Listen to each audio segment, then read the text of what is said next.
রাতের আওয়াজ। রাত ২টো হঠাৎ আমার ঘুম ভেঙে দেখি ছেলে আমার খাটের পাশে দাঁড়িয়ে আছে এবং বলছে, মা, আমি আর একা ঘুমোতে পারি না। গভীর রাতে হঠাৎ মনে হল কেউ যেন আমাকে ডাকছে। চোখ খুলে দেখি ছেলে আমার বিছানার পাশে দাঁড়িয়ে। কি হয়েছে বাবা? অসুস্থ। আমি উঠে বসলাম।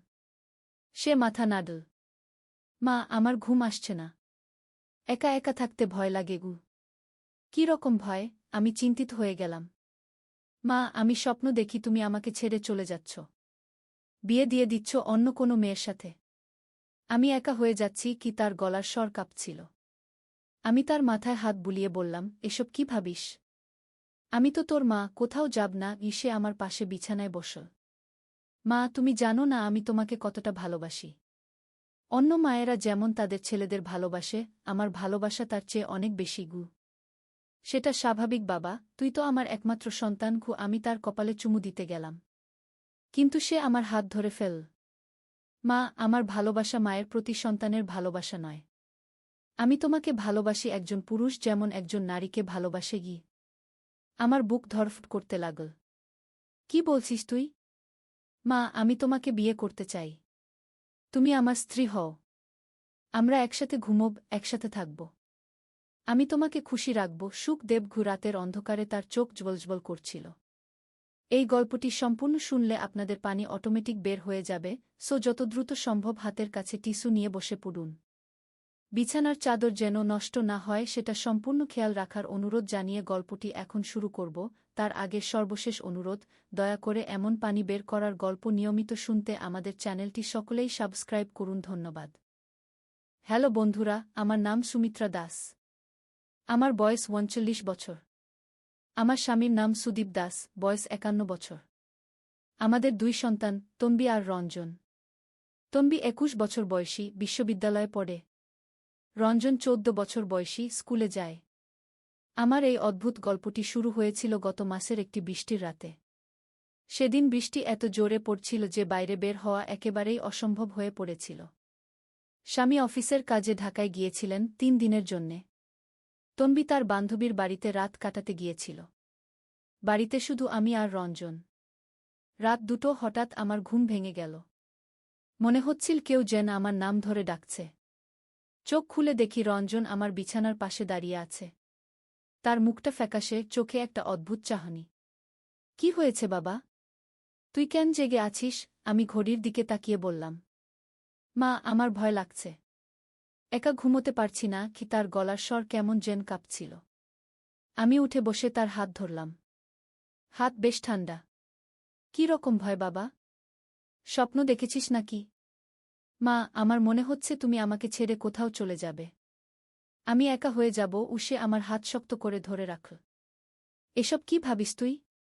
আমি কোথাও যাব না। আমি তার মাথায় হাত বুলিয়ে দিলাম।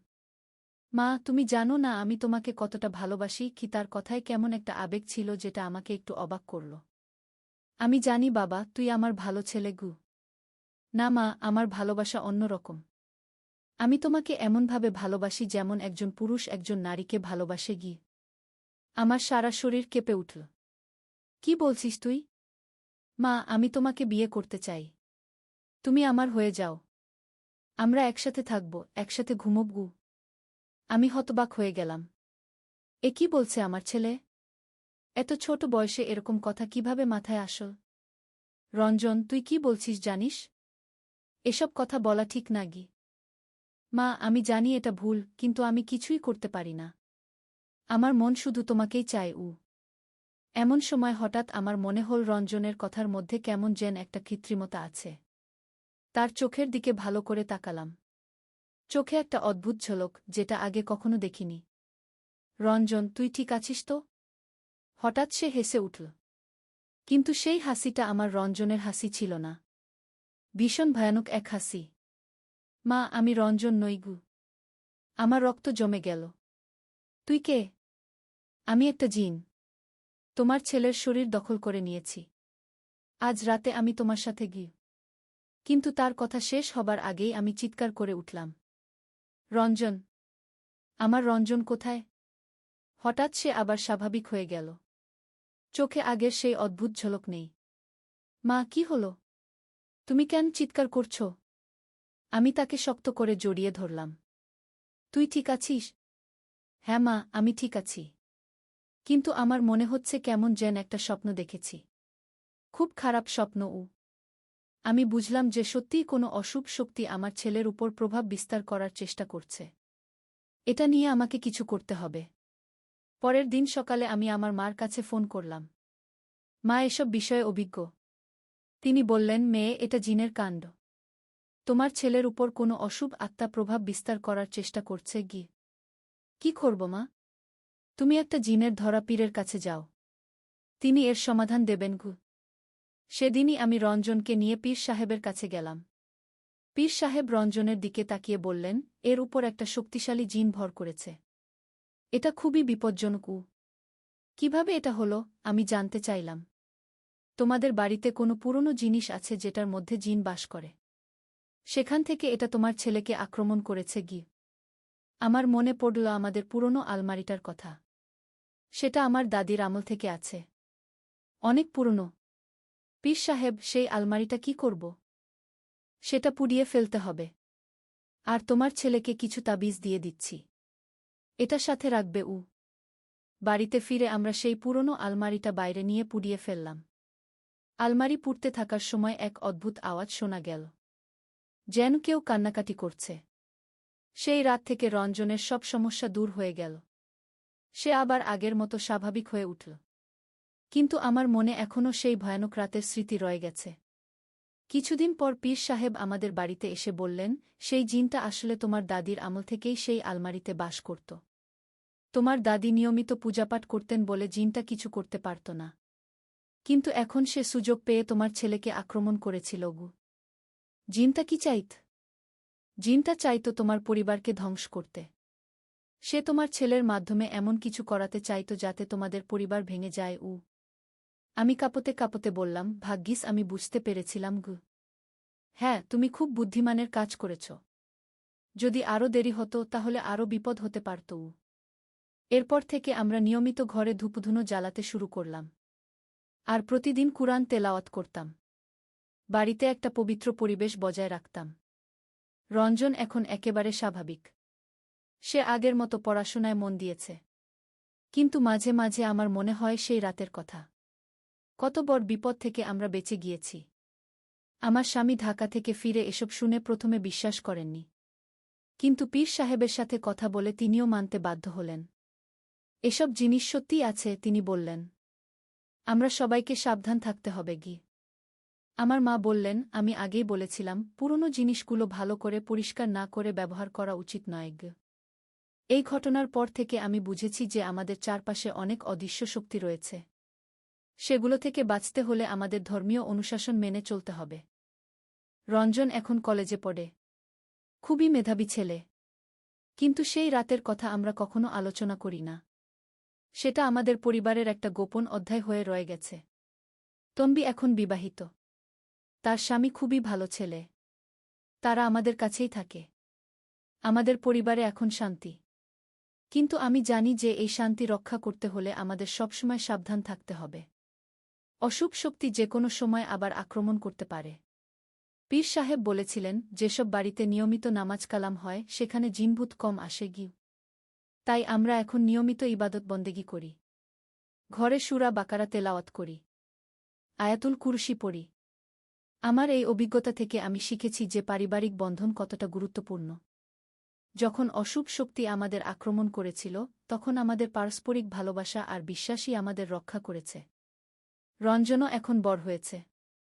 সে বুঝে গেছে যে সেই রাতে কি হয়েছিল। কিন্তু আমরা কখনো সে বিষয়ে কথা বলি না। কিছু স্মৃতি চেপে রাখাই ভালো। আমার পাড়ার অনেকেই এই ঘটনা জানেন। তারা বলেন, সুমিত্রা, তুমি খুব সাহসের কাজ করেছ। অনেক মা এরকম পরিস্থিতিতে ভেঙে পড়তও। কিন্তু আমি জানি যে এটা আমার সাহসের ব্যাপার ছিল না। এটা ছিল একজন মায়ের সন্তানের জন্যে ভালোবাসা।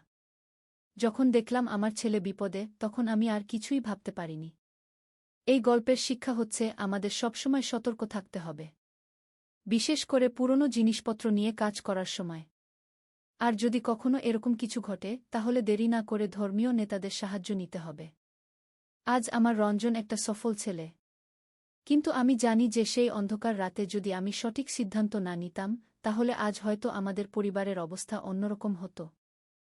তাই আমি সবাইকে বলি, পরিবারের সদস্যদের মধ্যে যদি কখনো অস্বাভাবিক আচরণ দেখেন তাহলে সেটাকে হালকা করে দেখবেন না।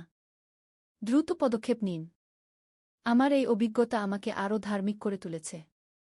আমি বুঝেছি যে এই পৃথিবীতে শুধু দৃশ্যমান জিনিসই সব নয়, অনেক অদৃশ্য শক্তিও রয়েছে।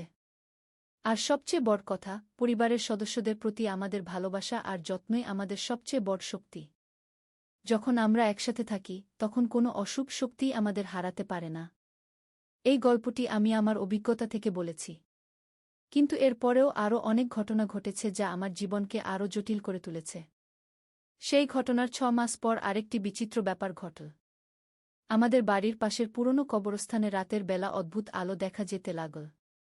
প্রতি রাতে ঠিক ১২টার সময় একটা সাদা আলো কবরস্থান থেকে আমাদের বাড়ির দিকে আসতে থাকত। প্রথম দিকে আমি ভাবলাম হয়তো কেউ টর্চলাইট নিয়ে হাঁটছে, কিন্তু যখন দেখলাম যে আলোটা মাটি থেকে ৩-৪ ফুট ওপর দিয়ে ভেসে আসছে তখন আমার সন্দেহ হল। একদিন রাতে আমি সাহস করে জানালা দিয়ে দেখার চেষ্টা করলাম। দেখি একটা সাদা কাপড় পরা মানুষের মতো কিছু একটা আমাদের বাড়ির দিকে ভেসে আসছে। তার পা মাটি স্পর্শ করছে না। আমি ভয়ে কাঁপতে কাঁপতে স্বামীকে ডাকলাম, সুদীপ, ওই দেখো। স্বামী জানালা দিয়ে তাকিয়ে বললেন, এ কি দেখছি? এটা তো কিন্তু তার কথা শেষ হওয়ার আগেই সেই সাদা ছায়াটা আমাদের বাড়ির দেওয়ালের ভেতর দিয়ে ঢুকে গেল। হ্যাঁ, দেওয়াল ভেদ করে ভেতরে চলে গেল। আমরা দুজনে ভয়ে কাঠ হয়ে গেলাম। স্বামী বললেন, আমরা কি করব?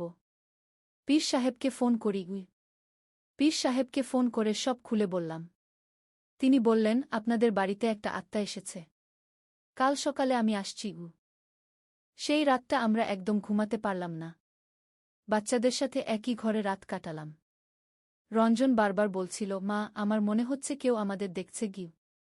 তন্বিও বলল, আমার গায়ে কাটা দিচ্ছে। পরের দিন সকালে পীর সাহেব এলেন।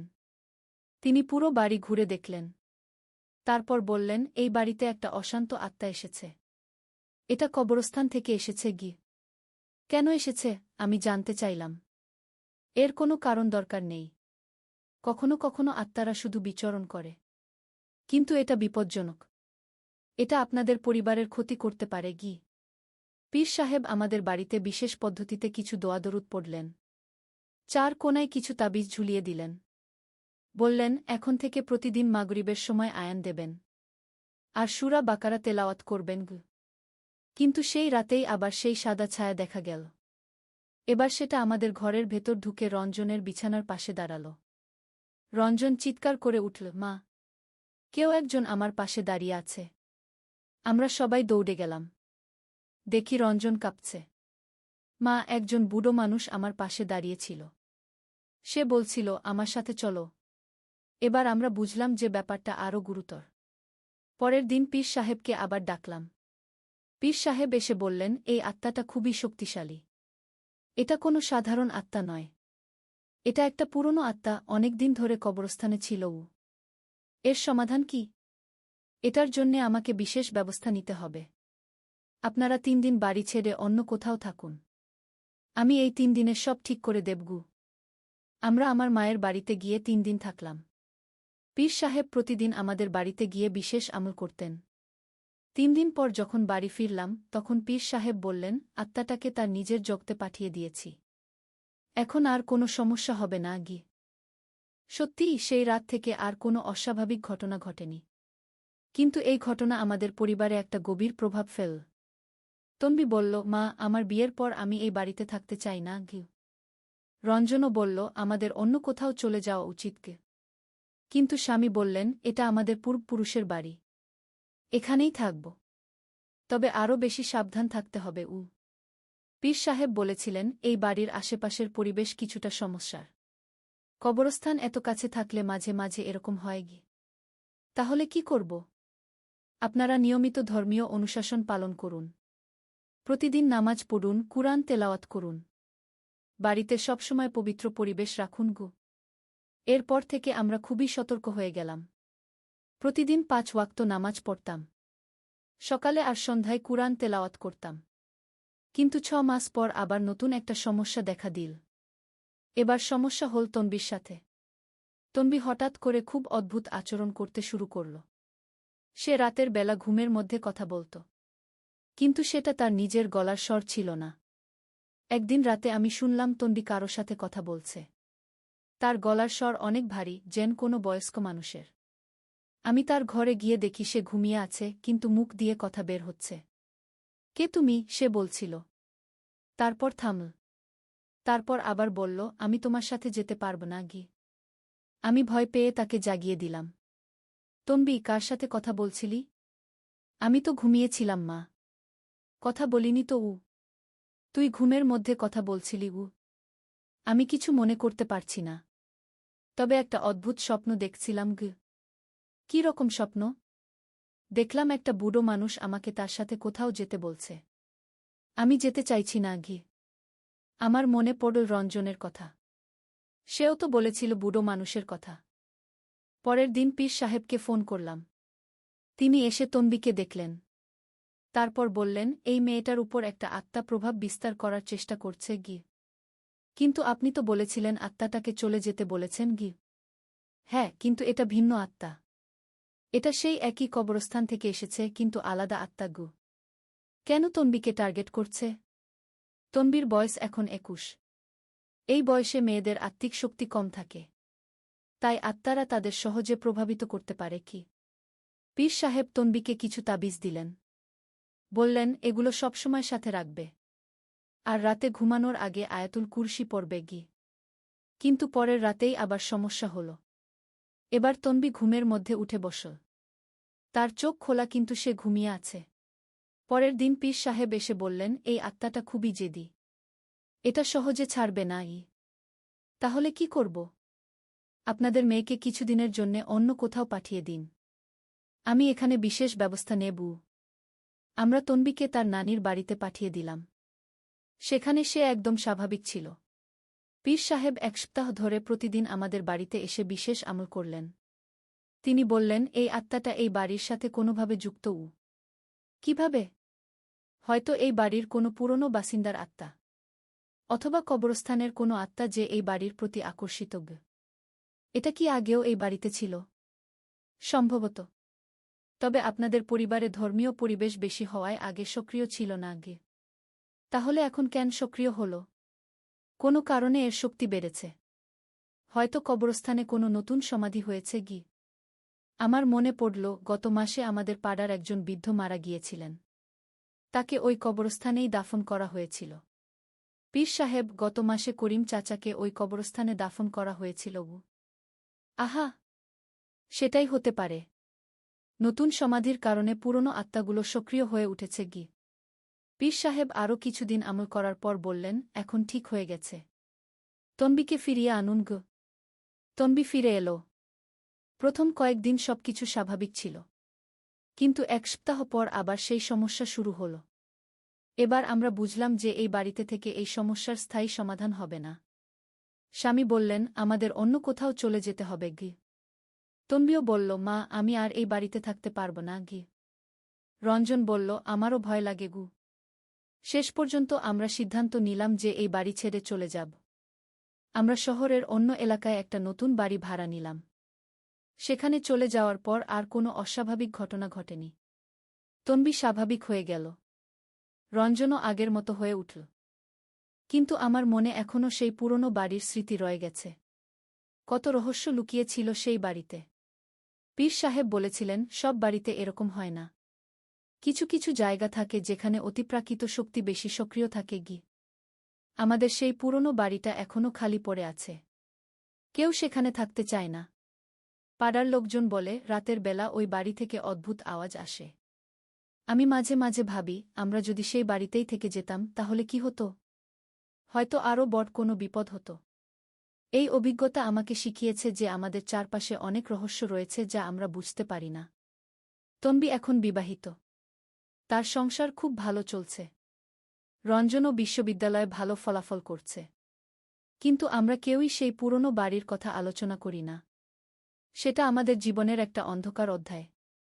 যারা এই গল্প শুনছেন তাদের বলবো, যদি কখনো আপনাদের বাড়িতে এরকম কিছু ঘটে তাহলে দেরি করবেন না। দ্রুত সঠিক ব্যবস্থা নিন। আর সবচেয়ে বড় কথা, পরিবারের নিরাপত্তার চেয়ে বড় কিছু নেই। যদি প্রয়োজন হয় তাহলে বাড়ি ছেড়ে চলে যেতেও দ্বিধা করবেন না। আমাদের নতুন বাড়িতে এখন শান্তি। আমরা সবাই খুশি। এই শিক্ষাটাই হয়তো আমাদের জন্যে সবচেয়ে বড়। একদিন আলী সাহেব সোহেলের অফিসে এলেন। সোহেল তাকে দেখে অবাক হয়ে গেল। স্যার, আপনি এখানে? হ্যাঁ সোহেল, তোমার অফিস একবার দেখতে চাইলাম। খুব সুন্দর হয়েছে গু। আলী সাহেব পুরো অফিস ঘুরে দেখলেন, কর্মচারীদের সাথে কথা বললেন। তারপর সোহেলের রুমে এসে বসলেন। সোহেল, তুমি অনেক দূর এসেছ। মনে আছে 7 বছর আগে তুমি যখন আমার অফিসে প্রথম এসেছিলে চা বানানোর কাজ করতে? হ্যাঁ স্যার, সব মনে আছে ইউ। আমি গর্বিত যে আমি তোমাকে একটা সুযোগ দিয়েছিলাম, আর তুমি সেই সুযোগকে কাজে লাগিয়েছ। জানো সফলতার মূল সূত্র কি? কি স্যার? কঠোর পরিশ্রম, সততা আর হাল না ছাড়া। তোমার মধ্যে এই 3টা গুণই আছে গু। সোহেল চোখে জল নিয়ে বলল, আপনি না থাকলে আজ আমি এখানে পৌঁছাতে পারতাম না স্যার। না সোহেল, আমি শুধু একটা দরজা খুলে দিয়েছিলাম। ভেতরে ঢুকে পথ তৈরি করেছ তুমি নিজে গু। আলী সাহেব চলে যাওয়ার আগে বললেন, আমার একটা বড় প্রজেক্ট আছে। একটা 20 ফ্লোর বিজনেস টাওয়ার। আমি চাই তুমি এই প্রজেক্টে আমার সাথে পার্টনার হও। 50-50। রাজি? সোহেল অবাক হয়ে গেল। এত বড় প্রজেক্ট? স্যার, আমার কি যথেষ্ট সামর্থ্য আছে? আছে। আমি বিশ্বাস করি সোহেল রাজি হয়ে গেল। এটা তার জীবনের সবচেয়ে বড় প্রজেক্ট হবে। 50 অধ্যায়, বড় চ্যালেঞ্জ। 20 ফ্লোর বিজনেস টাওয়ারের কাজ শুরু হল। এটা সোহেলের জীবনের সবচেয়ে বড় চ্যালেঞ্জ। প্রজেক্টের বাজেট প্রায় 10 করোড় টাকা। সোহেলকে 5 করোড় টাকা ইনভেস্ট করতে হবে। সোহেল তার সব সঞ্চয়ে, ব্যাংক লোন আর কিছু ইনভেস্টর থেকে টাকা জোগাড় করল। এটা একটা বিশাল ঝুঁকি। যদি প্রজেক্ট ব্যর্থ হয়, সব শেষ। মিনা চিন্তিত ছিল। সোহেল, এত বড় ঝুঁকি নেওয়া ঠিক হবে? মিনা, জীবনে বড় কিছু করতে হলে ঝুঁকি নিতে হয়। আমি এই সুযোগ হাতছাড়া করতে চাই না গিয়ে। কিন্তু যদি কিছু ভুল হয়? ভুল হবে না। আমি আলী সাহেবের সাথে আছি। উনি আমাকে গাইড করবেন। প্রজেক্ট শুরু হল। প্রথম 6 মাস সব ভালোই চলছিল। কাজ সময়মতো হচ্ছে, বাজেট ঠিক আছে। কিন্তু 7 মাসের মাথায় একটা বড় সমস্যা দেখা দিল। একজন প্রধান ইনভেস্টর হঠাৎ তার টাকা ফেরত চাইলেন। তিনি অন্য একটা জরুরি কাজে টাকা লাগবে বলে জানালেন। 1 করোড় টাকা ফেরত দিতে হবে। সোহেল বিপদে পড়ে গেল। 1 করোড় টাকা এখন কোথায় পাবে? প্রজেক্টে সব টাকা ঢেলে দিয়েছে। সে আলী সাহেবের সাথে কথা বলল। আলী সাহেব বললেন, চিন্তা করো না, আমি ব্যবস্থা করছি। কিন্তু আলী সাহেবও বড় একটা প্রজেক্টে আটকে আছেন। তার হাতে লিকুইড ক্যাশ নেই। সোহেল অন্য ব্যাংক থেকে লোন নেওয়ার চেষ্টা করল। কিন্তু ব্যাংক বলল, ইতিমধ্যে তার অনেক লোন আছে, নতুন লোন দিতে পারবে না। সোহেল রাতে ঘুমাতে পারছিল না। খাওয়া দাওয়া বন্ধ করে দিয়েছিল। মিনা তাকে দেখে খুব চিন্তিত হয়ে গেল। সোহেল, প্লিজ নিজেকে এভাবে শেষ করে ফেলো না। কোনো একটা রাস্তা বের হবেই গি। কিন্তু সোহেল কোনো রাস্তা দেখতে পাচ্ছিল না। ইনভেস্টর 15 দিন সময় দিয়েছে। 15 দিনের মধ্যে টাকা ফেরত না দিলে তিনি আইনি ব্যবস্থা নেবেন। 10 দিন কেটে গেল। সোহেল কোনো সমাধান খুঁজে পেল না। সে প্রায় হাল ছেড়ে দিয়েছিল। 11 দিনের দিন একটা অপ্রত্যাশিত ঘটনা ঘটল। জাহিদ ভাই, সোহেলের পুরনো সহকর্মী, তার অফিসে এলেন। জাহিদ ভাই এখন একটা রিয়েল এস্টেট কোম্পানিতে সিনিয়র ম্যানেজার। সোহেল, আমি তোমার সমস্যার কথা শুনেছি গু। হ্যাঁ ভাই, আমি বিপদে পড়েছি। আমি তোমাকে সাহায্য করতে চাই। আমার কিছু সঞ্চয় আছে। 5 লাখ টাকা। তুমি নাও। সোহেল চোখে জল নিয়ে বলল, ভাই আমি কিছু বলার দরকার নেই। তুমি আমাকে অনেক কিছু শিখিয়েছ। তোমার কাছ থেকে পরিশ্রম আর সততা শিখেছি। এখন আমার পালা তোমাকে সাহায্য করার। জাহিদ ভাই চলে যাওয়ার পর আরও 2 জন এলো। একজন সোহেলের পুরনো ক্লায়েন্ট, আরেকজন তার কর্মচারী। 2 জন মিলে আরও 8 লাখ টাকা দিল। করিম মামা 20 লাখ টাকা ব্যবস্থা করলেন। তার কিছু বন্ধুদের কাছ থেকে ধার করে। মিনা তার সব গয়না বিক্রি করে 10 লাখ টাকা দিল। সবাই মিলে প্রায় 45 লাখ টাকা জোগাড় হল। বাকি 65 লাখ টাকা সোহেল তার অফিসের সব অ্যাসেট বিক্রি করে আর একটা প্রাইভেট ফিন্যান্স কোম্পানি থেকে উচ্চ সুদে লোন নিয়ে ব্যবস্থা করল। ঠিক 14 দিনের দিন সোহেল ইনভেস্টরকে 1 কোটি টাকা ফেরত দিল। ইনভেস্টর টাকা নিয়ে চলে গেলেন। সোহেল তার অফিসে ফিরে এসে চেয়ারে বসে কাঁদল। এত চাপ, এত টেনশন, সব যেন একসাথে বের হয়ে এলো। মিনা এসে তাকে জড়িয়ে ধরল। আমরা পেরেছি সোহেল, আমরা পেরেছি গু। ষোড়শ অধ্যায়, পুনরুদ্ধার। এই ঘটনার পর সোহেল আরও সাবধান হয়ে গেল। সে বুঝল ব্যবসায় শুধু সাহস নয়, বুদ্ধিও লাগে। ঝুঁকি নিতে হয়, কিন্তু হিসাব করে। প্রজেক্ট চলতে থাকল। এবার সোহেল আরও সতর্কতার সাথে সবকিছু পরিচালনা করল। প্রতিটা খরচ হিসাব করল, প্রতিটা সিদ্ধান্ত ভেবেচিন্তে নিল। আরও 1 বছর পর 20 ফ্লোর বিজনেস টাওয়ার সম্পন্ন হল। চমৎকার বিল্ডিং, শহরের অন্যতম সুন্দর ভবন। বিল্ডিংয়ের উদ্বোধন অনুষ্ঠানে শহরের মেয়র এলেন। অনেক ব্যবসায়ী, সাংবাদিক এলো। সোহেলের নাম পত্রিকা ছাপা হল। স্বপ্নের শহরে এক তরুণ উদ্যোক্তার সফলতার গল্প। প্রজেক্ট থেকে সোহেলের লাভ হল প্রায় 2 কোটি টাকা। এই টাকা দিয়ে সে সব ঋণ শোধ করল। জাহিদ ভাইয়ের টাকা ফেরত দিল। করিম মামার ঋণ শোধ করল। যারা সাহায্য করেছিল সবাইকে টাকা ফেরত দিল। মিনার জন্য নতুন গয়না কিনল, আরও সুন্দর। তার মাকে গ্রামে একটা নতুন পাকা বাড়ি বানিয়ে দিল।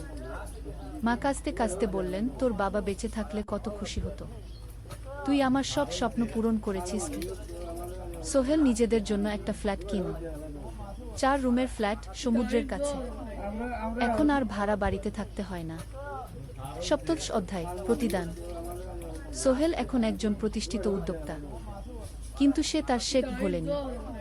যে গ্রাম থেকে সে এসেছে, যারা তাকে সাহায্য করেছে, কাউকেই ভোলেনি।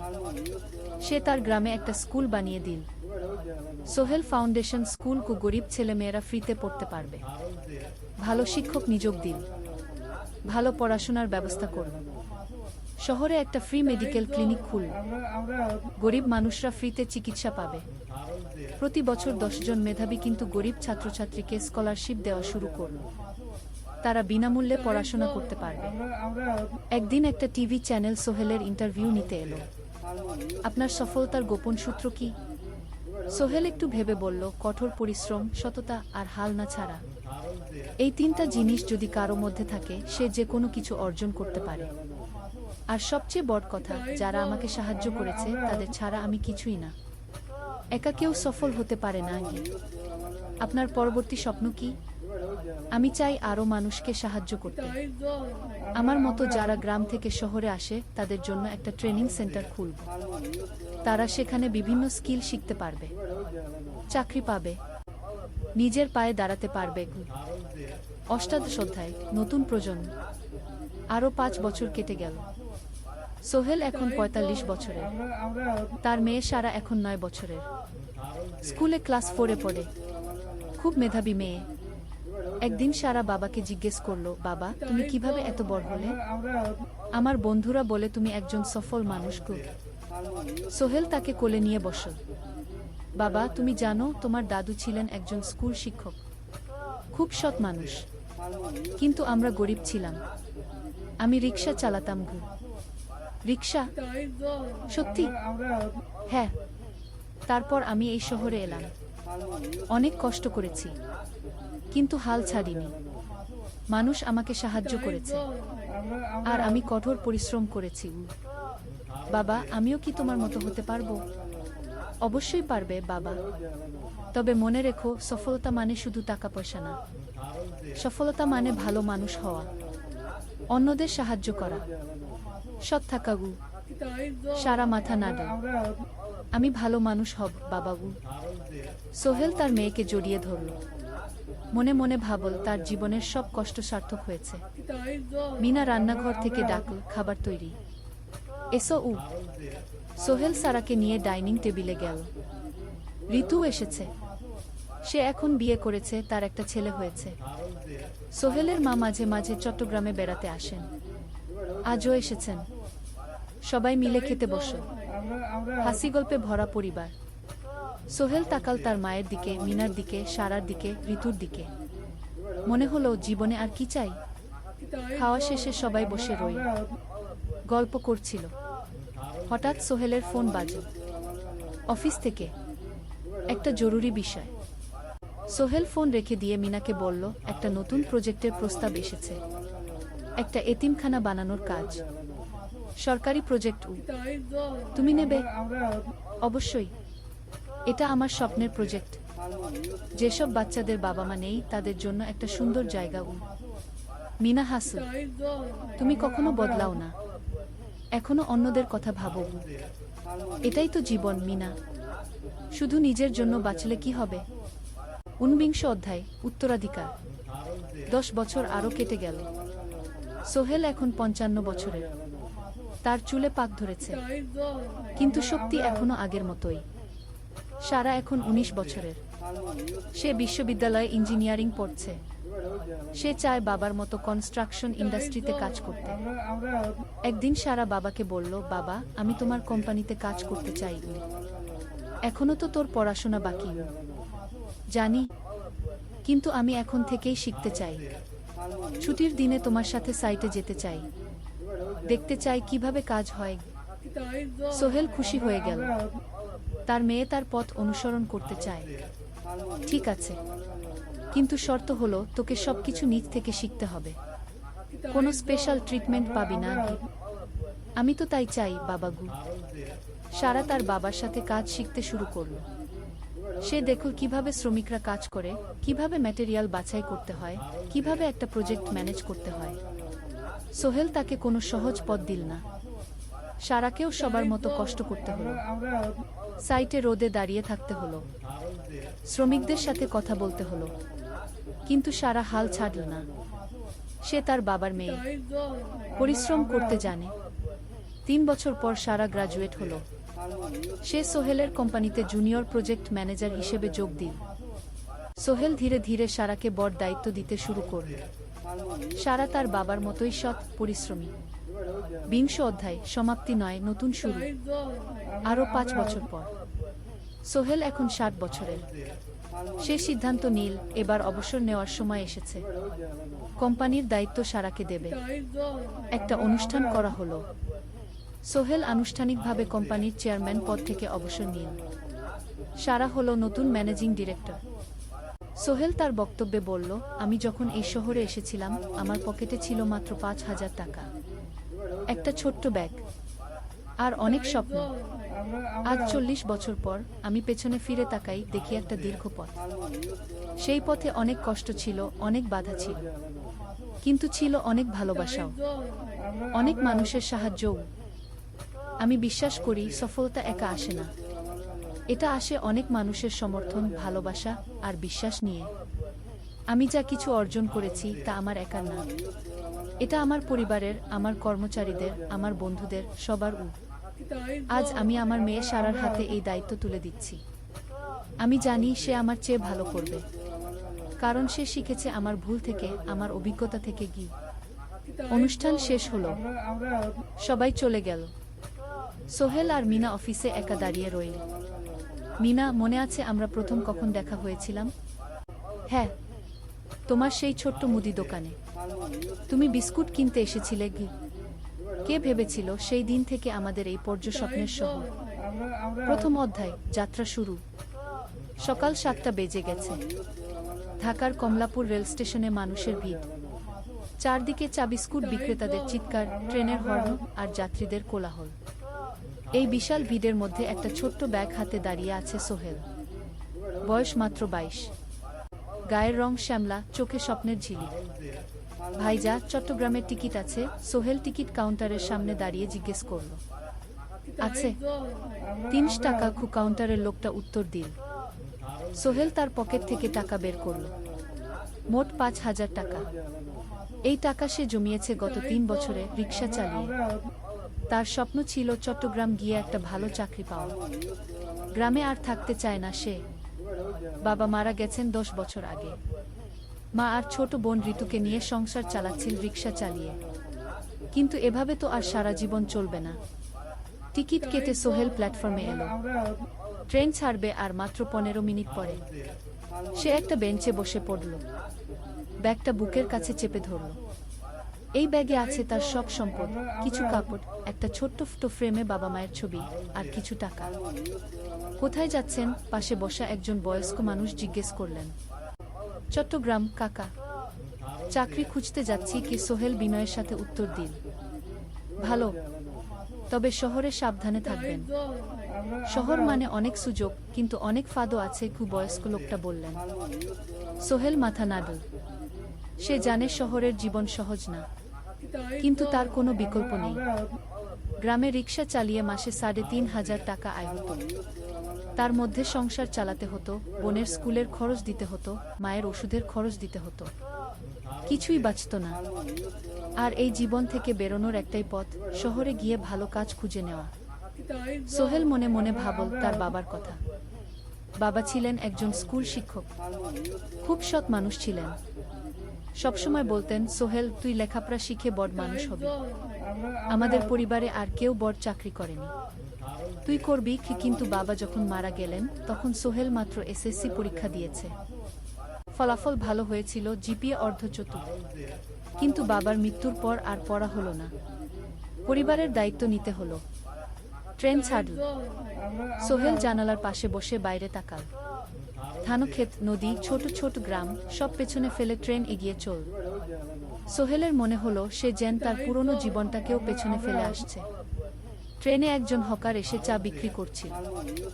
সোহেল একটা চা কিনল, 10 টাকা। চা খেতে খেতে সে ভাবছিল, চট্টগ্রাম পৌঁছে কি হবে? করিম মামা তাকে সাহায্য করবেন তো? চাকরি পাওয়া যাবে তো? করিম মামা আসলে সোহেলের খুব দূর সম্পর্কের মামা। সোহেলের দাদির বোনের ছেলে। অনেক বছর আগে গ্রাম ছেড়ে চট্টগ্রামে চলে গিয়েছিলেন। সেখানে একটা কনস্ট্রাকশন কোম্পানিতে কাজ করেন। বছরে একবার দুবার গ্রামে আসতেন। গত বছর যখন এসেছিলেন, তখন সোহেলের মাকে বলেছিলেন, সোহেলকে চট্টগ্রাম পাঠান, আমি একটা কাজের ব্যবস্থা করে দেব। সেই কথাতেই ভরসা করে সোহেল আজ এই যাত্রা। দ্বিতীয় অধ্যায়, নতুন শহর। চট্টগ্রাম পৌঁছাতে প্রায় 6 ঘন্টা লেগে গেল। দুপুর 1টা বাজে। সোহেল স্টেশন থেকে বের হয়ে শহরের রাস্তায় দাঁড়াল। কি বিশাল শহর! এত গাড়ি, এত মানুষ। চারদিকে উঁচু উঁচু বিল্ডিং, দোকানপাট, মানুষের ভিড়। সোহেল কিছুক্ষণ দাঁড়িয়ে থাকল, সব কিছু দেখতে দেখতে। তার মনে হচ্ছিল সে যেন অন্য কোনো পৃথিবীতে এসে পড়েছে। তার পকেটে একটা ছোট্ট কাগজ আছে। সেখানে লেখা একটা ঠিকানা, করিম মিয়া, বাড়ি নং 23, রোড নং 5, আগ্রাবাদ, চট্টগ্রামকে। সোহেল একটা রিকশা ডাকল। কত নেবেন আগ্রাবাদ যেতে? 50 টাকা। সোহেল রিকশায় উঠল। রাস্তার দুধারে দোকান, মার্কেট, অফিস, সবকিছু দেখতে দেখতে সে অবাক হয়ে গেল। এত বড় শহর, এত কিছু। গ্রামের সেই ছোট্ট বাজারের সাথে কোনো তুলনাই হয় না। প্রায় আধা ঘন্টা পর রিকশা একটা পুরনো বাড়ির সামনে থামল। 3 তলা বাড়ি, কিন্তু রং উঠে গেছে। সিঁড়ি দিয়ে উঠে 3য় তলায় করিম মামার ফ্ল্যাটে নক করল। দরজা খুলল এক মধ্যবয়সী মহিলা। কে? আসসালামু আলাইকুম আপা, আমি সোহেল, নোয়াখালীর গ্রাম থেকে এসেছি। করিম মামা বাড়িতে আছেন? মহিলা তাকে মাথা থেকে পা পর্যন্ত দেখল।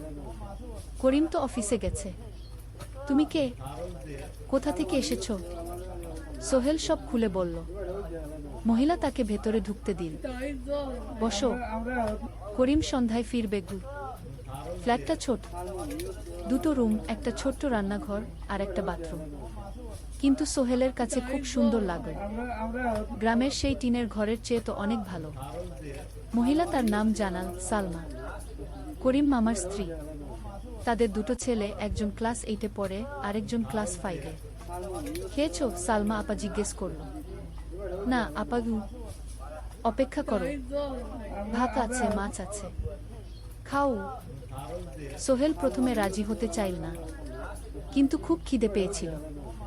সকাল থেকে শুধু একটা চা আর বিস্কুট খেয়েছে। খাওয়া দাওয়ার পর সোহেল বসে রইল। সালমা আপা তাকে গল্প করতে লাগল। তোমার মা কেমন আছেন? তোমার বোন? ভালো আছে আপা, মার একটু গেটে বাত আছে, ওষুধ খাচ্ছেন। বোন স্কুলে পড়ে। তুমি কি করতে চাও এখানে? চাকরি খুঁজছি আপা, যে কোনো কাজ করব। বাসায় মা আর বোনকে টাকা পাঠাতে হবে। সালমা আপা মাথা নাড়ল। করিম তোমার জন্য কিছু একটা করবে, সে ভালো মানুষকে। সারাদিন অপেক্ষা করু সোহেল। সন্ধ্যা ছটায় করিম মামা ফিরলেন। 50-এর কাছাকাছি বয়স, কালো রঙের প্যান্ট শার্ট পরা, হাতে একটা ব্যাগ। আরে সোহেল, কবে এলি? করিম মামা খুশি হয়ে বললেন। আজ সকালে মামা। করিম মামা তাকে জড়িয়ে ধরলেন। অনেকদিন পর দেখলাম। কেমন আছিস? ভালো আছি মামা। ভালো করেছিস এসে। এখানে অনেক সুযোগ আছে, তোর জন্য একটা কাজের ব্যবস্থা করে দেব। তবে প্রথমে কয়েকদিন এখানে থাক, শহরটা একটু চিনে নে, তারপর কাজে যোগ দিবি। সোহেলের মনে আসার আলো জ্বল। সে ভাবল হয়তো তার ভাগ্য এবার পাল্টাবে। তৃতীয় অধ্যায়, প্রথম চাকরি।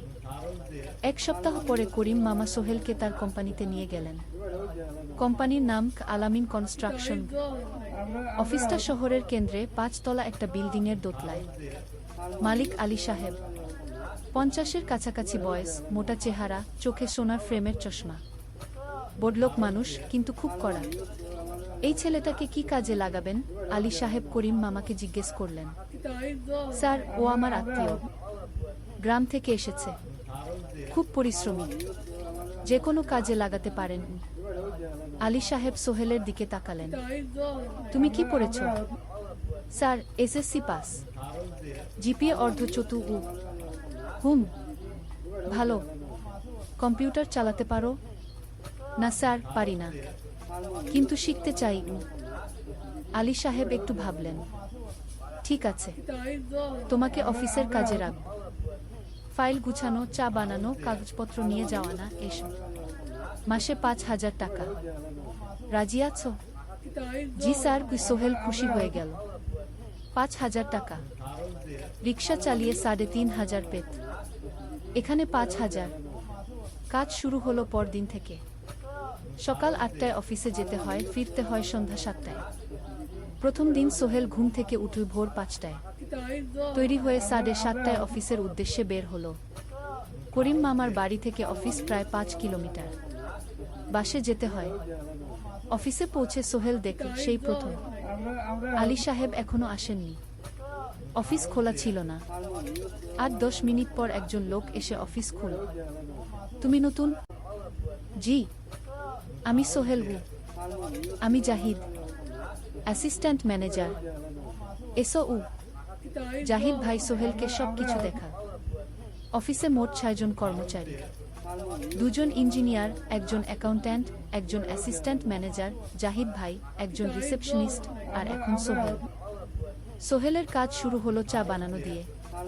তারপর অফিস পরিষ্কার করা, ফাইল গুছানো, কাগজপত্র এক জায়গা থেকে আরেক জায়গায় নিয়ে যাওয়া। কাজ কঠিন না, কিন্তু সারাদিন দৌড়ঝাঁপ করতে হয়। দুপুরে খাবারের জন্য আধা ঘন্টা বিরতি। সোহেল একটা ছোট হোটেলে গিয়ে ভাতরাল তরকারি খেল।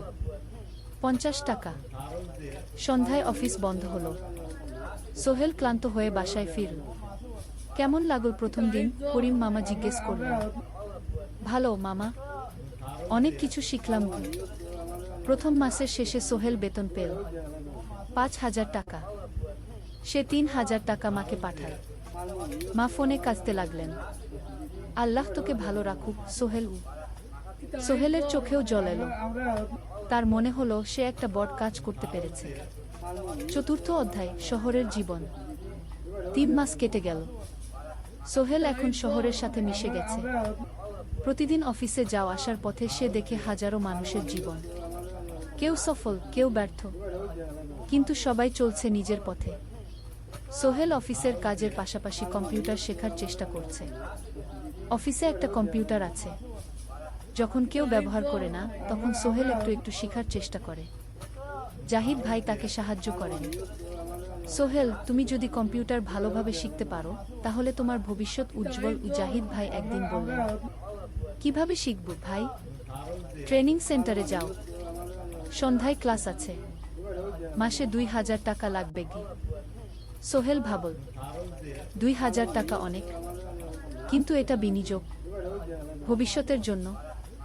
সে একটা ট্রেনিং সেন্টারে ভর্তি হলো। সপ্তাহে 3 দিন সন্ধ্যা 7:30 থেকে রাত 9টা পর্যন্ত ক্লাস। কম্পিউটারের basic, MS Word, Excel, PowerPoint, internet ব্যবহার। একদিন অফিস থেকে ফেরার সময় সোহেল একটা দোকানে চা খেতে গেল। দোকানের পাশেই একটা ছোট্ট মুদি দোকান।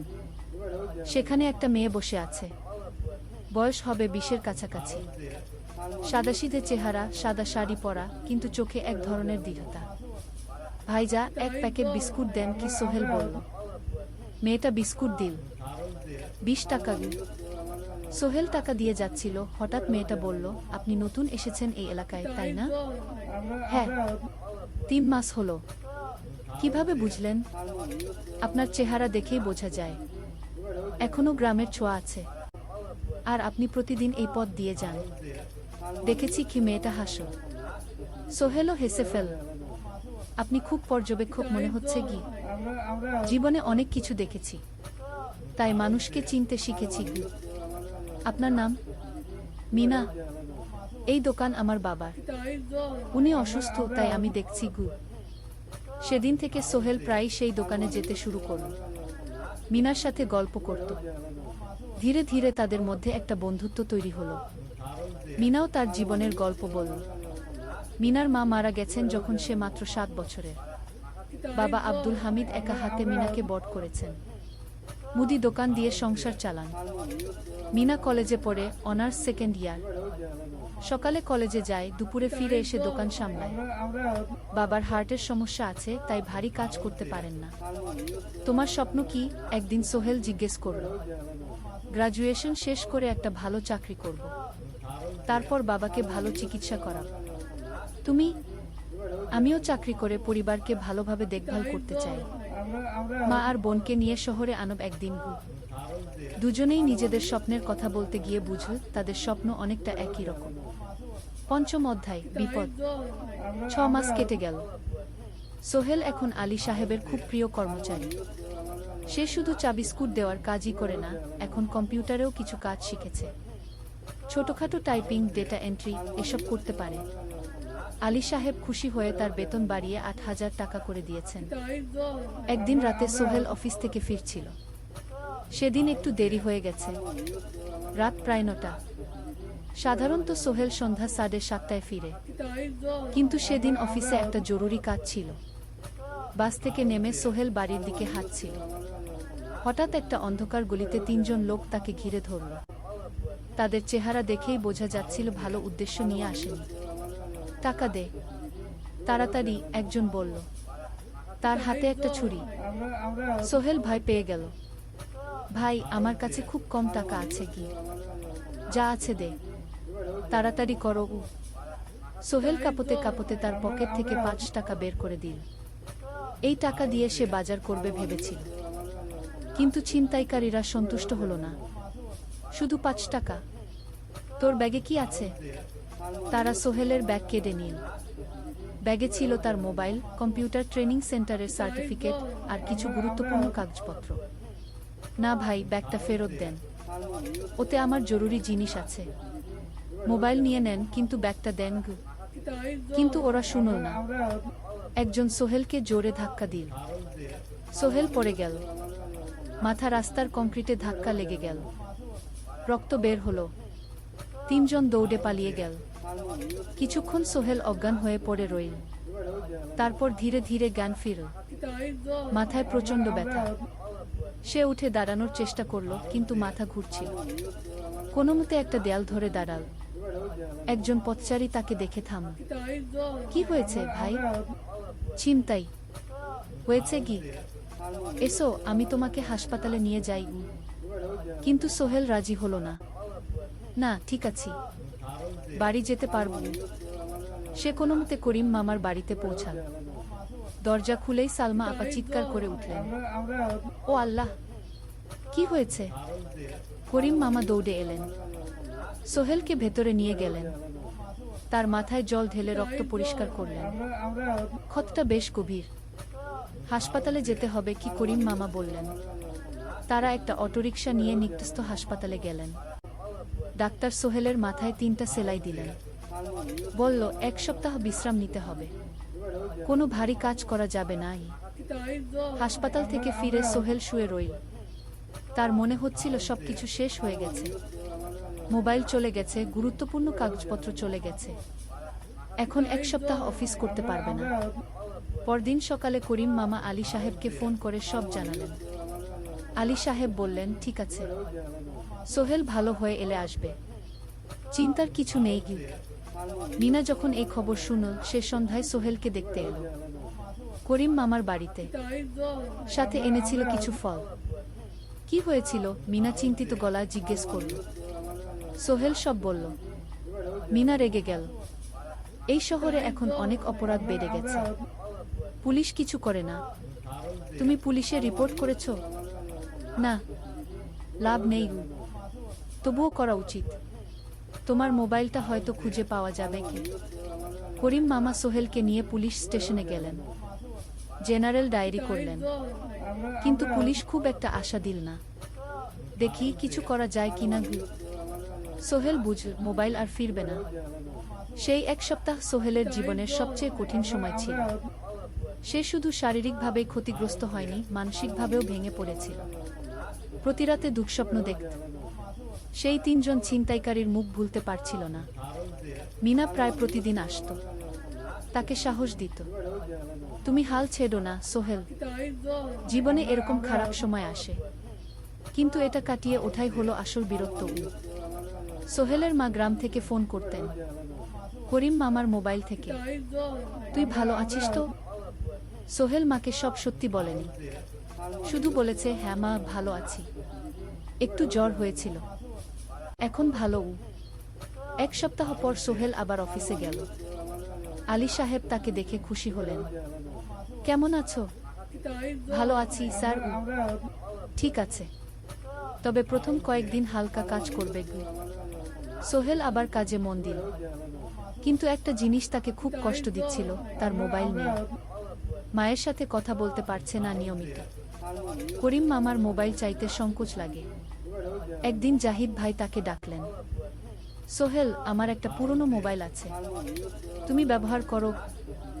না ভাই, আমি নাও, আমার কাজে লাগছে না, তুমি রাখো। সোহেল কৃতজ্ঞতায় প্রায় কেঁদে ফেলল। ধন্যবাদ ভাই।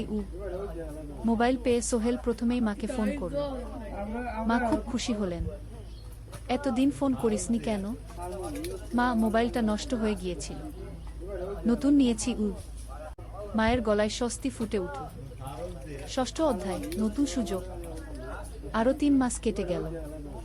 সোহেল পুরোপুরি সুস্থ হয়ে গেছে। তার জীবন আবার স্বাভাবিক হয়ে এসেছে। সে এখন কম্পিউটার ট্রেনিং শেষ করেছে, সার্টিফিকেট পেয়েছে।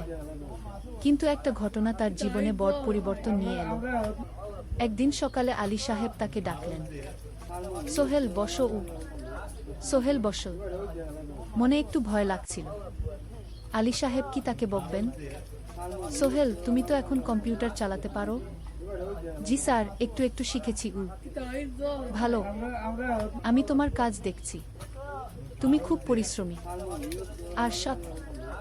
আমাদের কোম্পানিতে এরকম মানুষের দরকার। সোহেল কিছু বুঝতে পারছিল না। আমি তোমাকে একটা সুযোগ দিতে চাই। আমাদের কোম্পানি একটা ট্রেনিং প্রোগ্রাম চালু করছে নতুন কর্মচারীদের জন্য।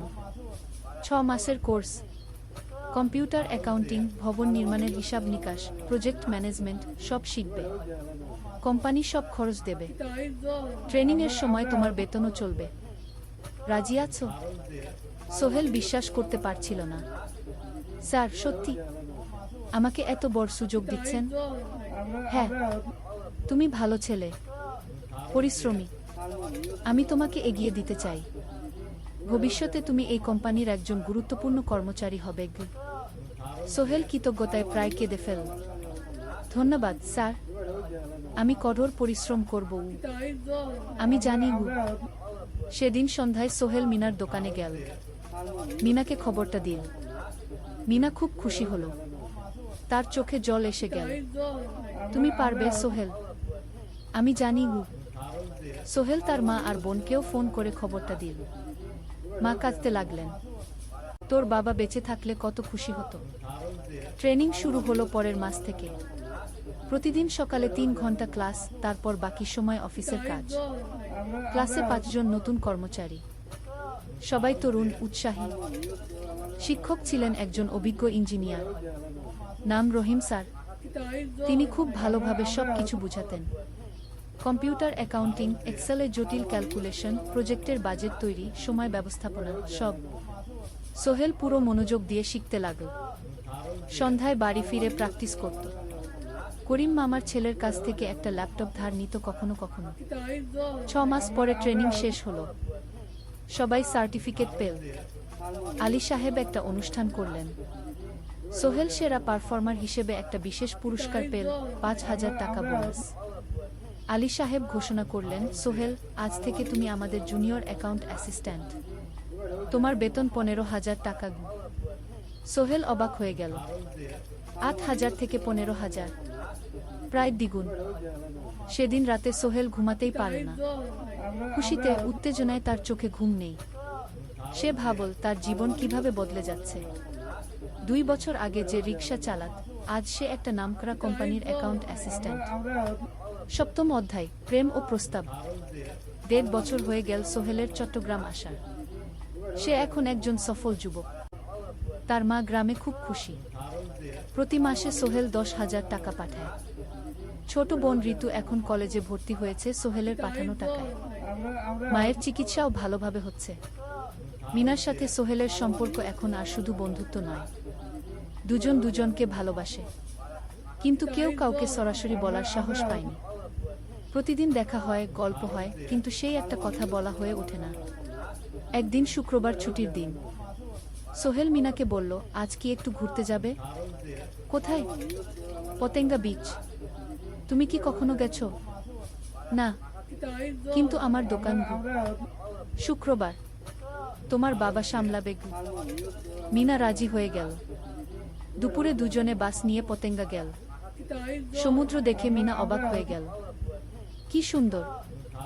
দুজনে বালিতে বসল, ঢেউয়ের শব্দ শুনতে শুনতে গল্প করছিল। হঠাৎ সোহেল বলল, মিনা, তোমার সাথে কিছু বলার ছিল। বলো। সোহেল একটা লম্বা শ্বাস নিল। তুমি জানো, আমি তোমাকে ভালোবাসি। মিনা হাসল, তার চোখ ভিজে গেল। জানি, আমিও তোমাকে ভালোবাসি সোহেল। সোহেল অবাক হয়ে গেল। সত্যি? হ্যাঁ, অনেকদিন ধরেই জানি। তুমি আমার জীবনে এসে সব কিছু বদলে দিয়েছ। তোমার সাথে থাকলে আমার মনে হয় আমি যে কোনো কিছু করতে পারব। দুজনে কিছুক্ষণ চুপ করে বসে রইল।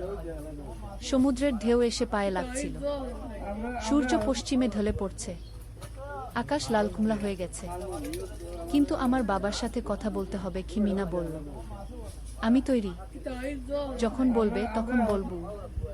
পরের সপ্তাহে সোহেল মিনার বাবার সাথে কথা বলল। আব্দুল হামিদ সাহেব প্রথমে একটু দ্বিধা করলেন। তুমি কোনো পরিবারের ছেলে? তোমার বাবা কি করতেন? সোহেল সব সত্যি বলল। তার বাবা ছিলেন স্কুল শিক্ষক, মারা গেছেন 10 বছর আগে। মা গ্রামে থাকেন, ছোট বোন কলেজে পড়ে। তুমি নিজে কি করো? আমি আলামিন কনস্ট্রাকশন কোম্পানিতে জুনিয়র অ্যাকাউন্ট অ্যাসিস্ট্যান্ট। মাসে 15,000 টাকা বেতন। আব্দুল হামিদ সাহেব ভাবলেন, তারপর বললেন, দেখো মিনা আমার একমাত্র সন্তান। তার মা নেই। আমি একা তাকে বড় করেছি।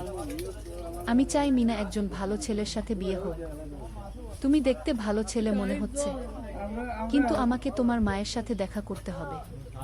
তোমার পরিবারকে জানতে হবে। জি আঙ্কেল, আমি ব্যবস্থা করছি। সোহেল খুশিতে আটখানা। সে সেদিন রাতেই তার মাকে ফোন করল। মাকে সব বলল। মা প্রথমে অবাক হলেন, তারপর খুশি হলেন। মিনা মেয়েটা কেমন? খুব ভালো মা, তুমি দেখলে পছন্দ করবে। কি ঠিক আছে, আমি আর ঋতু আসছি চট্টগ্রাম। 2 সপ্তাহ পর সোহেলের মা আর বোন চট্টগ্রাম এলো। সোহেল তাদের নিয়ে মিনার বাড়িতে গেল। 2 পরিবার একসাথে বসল। মিনার বাবা সোহেলের মাকে দেখে খুশি হলেন। সোহেলের মা সহজ সরল ভদ্রমহিলা।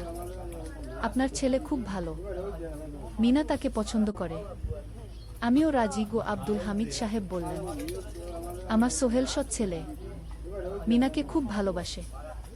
আমি জানি ও মিনাকে সুখে রাখবে। কি সোহেলের মা বললেন।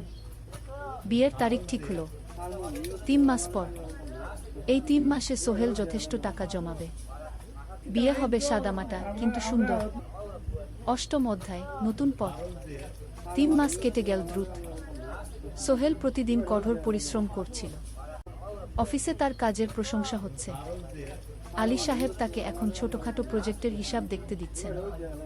সোহেল তার সঞ্চিত টাকা দিয়ে বিয়ের আয়োজন করল। বিয়ে হলো মিনার বাড়ির কাছের একটা কমিউনিটি সেন্টারে। খুব বেশি লোক আসেনি। 2 পরিবারের আত্মীয় স্বজন আর অফিসের কয়েকজন সহকর্মী। কিন্তু অনুষ্ঠান ছিল খুব সুন্দর। সোহেল যখন মিনাকে বিয়ের পোশাকে দেখল, তার মনে হলো পৃথিবীর সবচেয়ে সুন্দর মেয়ে সে। লাল শাড়ি পরা, মুখে হালকা মেকআপ, কিন্তু তার স্বাভাবিক সৌন্দর্য ছিল আসল। বিয়ের পর সোহেল একটা ছোট্ট ফ্ল্যাট ভাড়া নিল। 2 রুমের ফ্ল্যাট, মাসে ভাড়া 5,000 টাকা। মিনা এখনো তার পড়াশোনা চালিয়ে যাচ্ছে। আরও 1 বছর বাকি গ্রাজুয়েশন শেষ হতে। সোহেলের মা আর বোন গ্রামে ফিরে গেল। মা বলে গেলেন, সোহেল, মিনাকে ভালো রাখিস। মেয়েরা অনেক ত্যাগ করে সংসার করতে গু। জানি মা গু। নতুন জীবন শুরু হলো। সোহেল সকালে অফিসে যায়, সন্ধ্যায় ফেরে। মিনা সকালে কলেজে যায়, দুপুরে ফিরে রান্না করে, ঘর গোছায়। সন্ধ্যায় দুজনে একসাথে বসে পড়াশোনা করে, গল্প করে, টিভি দেখে। জীবন সুন্দর ছিল, কিন্তু চ্যালেঞ্জও ছিল। মাসিক খরচ, ভাড়া 5,000, বাজার 3,000, বিদ্যুৎ গ্যাস 1,000, মায়ের জন্য 5,000, মিনার কলেজের খরচ 1,200। মোট প্রায় 14,000 টাকা। বাঁচত মাত্র 1,000 খানেক। কিন্তু সোহেল হাল ছাড়ল না। সে সন্ধ্যায় একটা কম্পিউটার ট্রেনিং সেন্টারে পার্ট টাইম পড়ানো শুরু করল। সপ্তাহে 3 দিন 2 ঘন্টা করে। এতে মাসে আরও 3,000 টাকা আসতে লাগল। মিনাও বসে থাকল না। সে বাড়িতে বসে কয়েকজন স্কুলের ছাত্রছাত্রীকে টিউশন পড়াতে শুরু করল। মাসে 2,000 টাকা আয়। এভাবে কেটে গেল 6 মাস। দুজন মিলে পরিবার চালাচ্ছে, স্বপ্ন দেখছে। একদিন সোহেল বলল, মিনা, আমি একটা নতুন স্বপ্ন দেখছি গু। কি? আমি নিজে একটা ছোট্ট কনস্ট্রাকশন কোম্পানি খুলতে চাই। ছোট ছোট প্রজেক্ট নেব। বাড়ি মেরামত, ছোট বিল্ডিং বানানো, এসব গু। তোমার কি যথেষ্ট অভিজ্ঞতা আছে? আছে। আমি 2 বছর ধরে এই কাজের সাথে জড়িত। অনেক কিছু শিখেছি। আর আলী সাহেবও আমাকে সাহায্য করবেন। কিন্তু টাকা কোথায়? কোম্পানি খুলতে তো অনেক টাকা লাগবে কি। আমি জমাচ্ছি। আরও 1 বছর কাজ করব, তারপর চেষ্টা করব। মিনা তাকে সমর্থন দিল। তুমি পারবে। তোমার মধ্যে সেই শক্তি আছে কি। 9ম অধ্যায়, চ্যালেঞ্জের সময়। কিন্তু ভাগ্য সবসময় অনুকূলে থাকে না। সোহেল যখন স্বপ্ন দেখছিল নিজের কোম্পানি খোলার, তখনই একটা বড় সমস্যা এলো।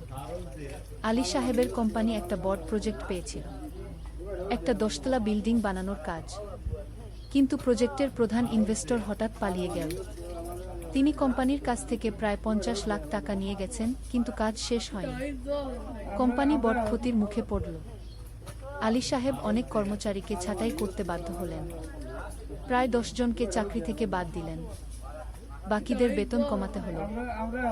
সোহেলকে আলী সাহেব ডেকে বললেন, সোহেল, আমি তোমাকে রাখতে চাই। তুমি বিশ্বস্ত কর্মচারী, কিন্তু তোমার বেতন কমাতে হবে। 15,000 থেকে 10,000 সোহেল মনে মনে চিন্তায় পড়ে গেল। 10,000 টাকায় সংসার চলবে কিভাবে? মায়ের খরচ, ভাড়া, বাজার সব মিলিয়ে তো 14,000 টাকা লাগে। কিন্তু সে কিছু বলল না। ঠিক আছে স্যার। বাড়ি ফিরে সোহেল মিনাকে সব বলল। মিনা চিন্তিত হয়ে গেল। এখন কি হবে?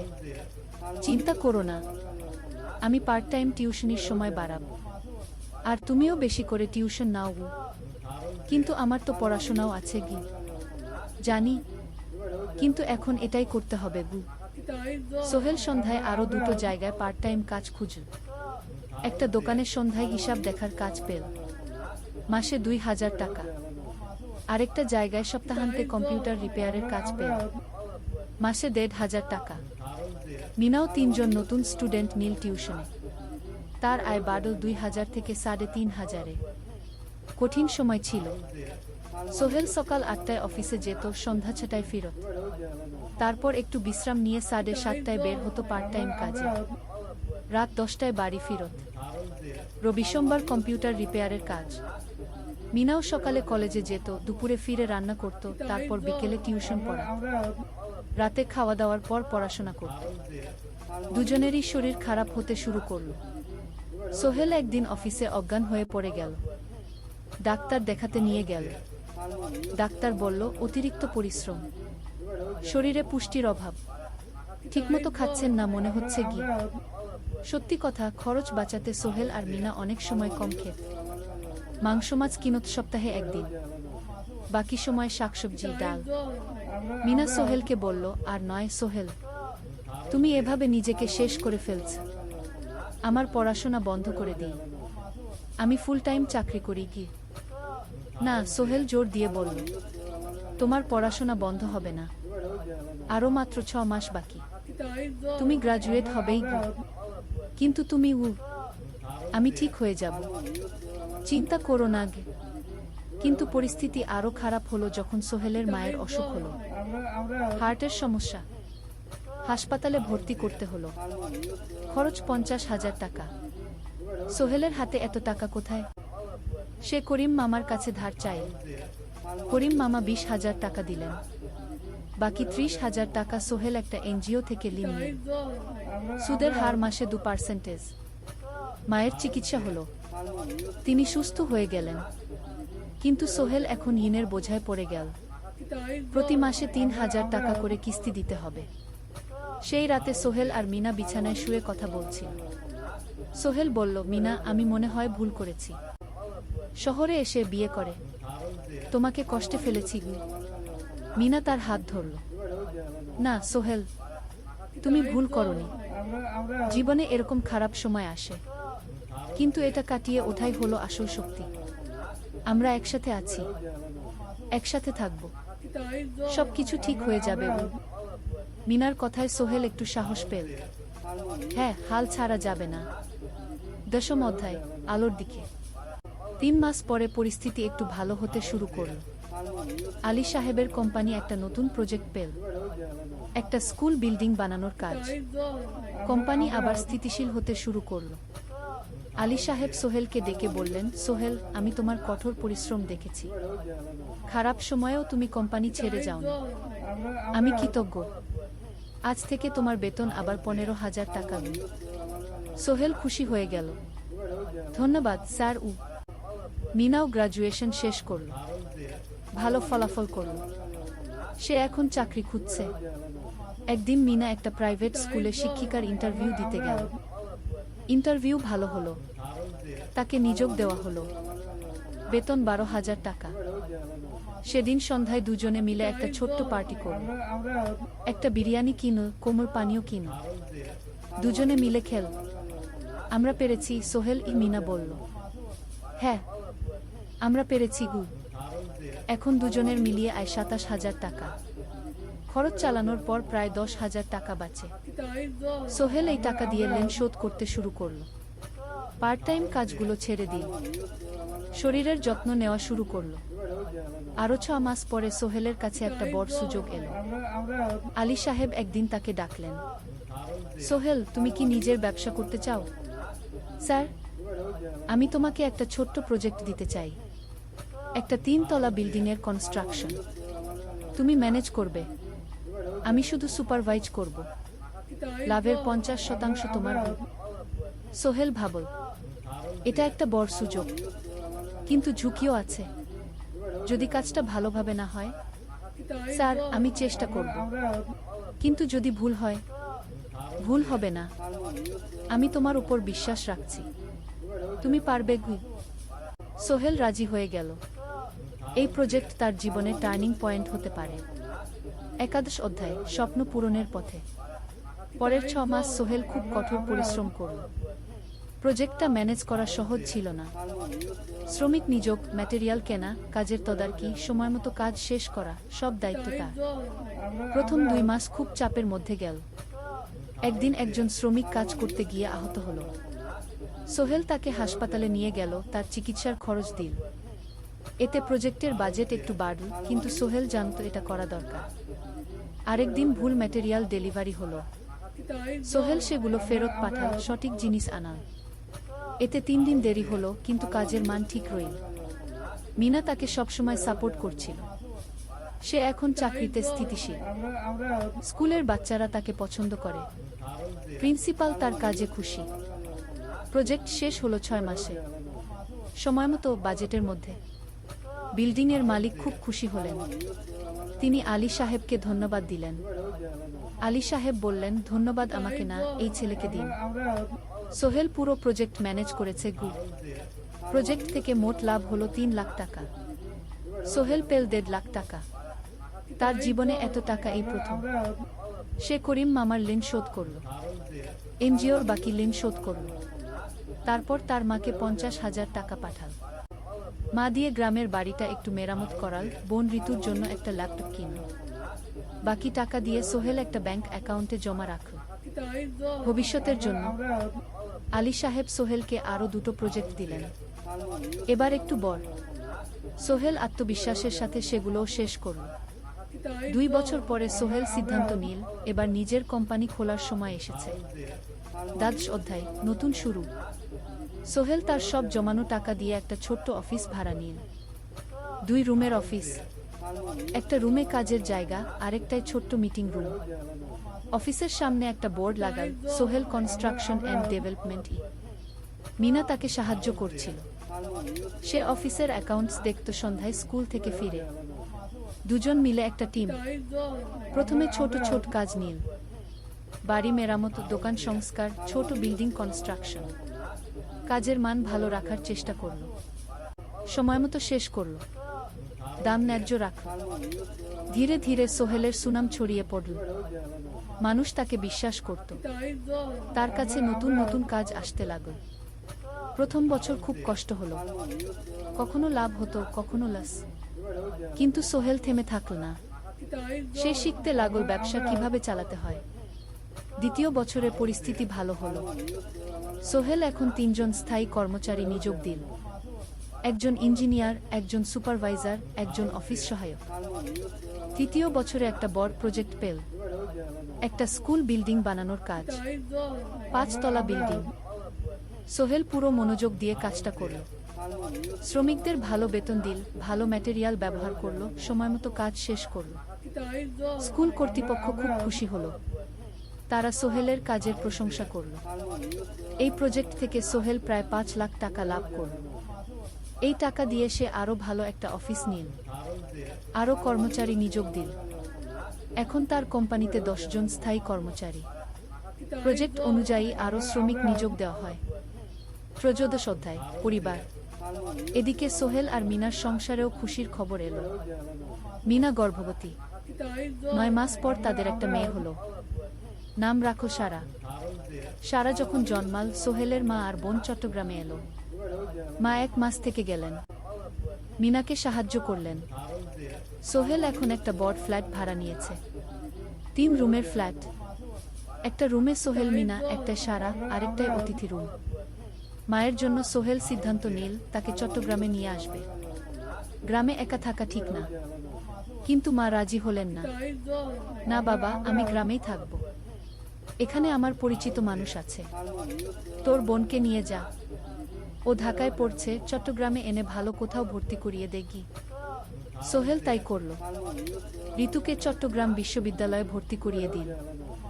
ঋতু এখন সোহেলের ফ্ল্যাটে থাকে, বিশ্ববিদ্যালয়ে পড়ে। সোহেলের মনে হলো তার জীবন এখন পরিপূর্ণ। স্ত্রী, মেয়ে, বোন সবাই তার কাছে। ব্যবসা ভালো চলছে। মা গ্রামে সুখে আছেন। চতুর্দশ অধ্যায়, সফলতার শিখরে। 5 বছর কেটে গেল। সোহেল এখন একজন সফল উদ্যোক্তা। তার কোম্পানি কি সোহেল কনস্ট্রাকশন অ্যান্ড ডেভেলপমেন্ট এখন চট্টগ্রামে বেশ পরিচিত। প্রায় 30 জন কর্মচারী তার অধীনে কাজ করে। সোহেল এখন শুধু ছোট প্রজেক্ট করে না, বড় বড় প্রজেক্টও করে। একটা 8 তলা বিজনেস কমপ্লেক্স বানানোর কাজ পেয়েছে। একটা হাসপাতাল বিল্ডিং বানাচ্ছে। মিনা এখনো স্কুলে পড়ায়। সে এখন ভাইস প্রিন্সিপাল। সাথে সোহেলের কোম্পানির অ্যাকাউন্টস ম্যানেজার। 2 জন মিলে ব্যবসা চালা। সারা এখন 4 বছরের। স্কুলে ভর্তি হয়েছে। খুব চালাক মেয়ে। ঋতু বিশ্ববিদ্যালয় থেকে গ্রাজুয়েট হয়ে একটা ব্যাংকে চাকরি পেয়েছে। একদিন আলী সাহেব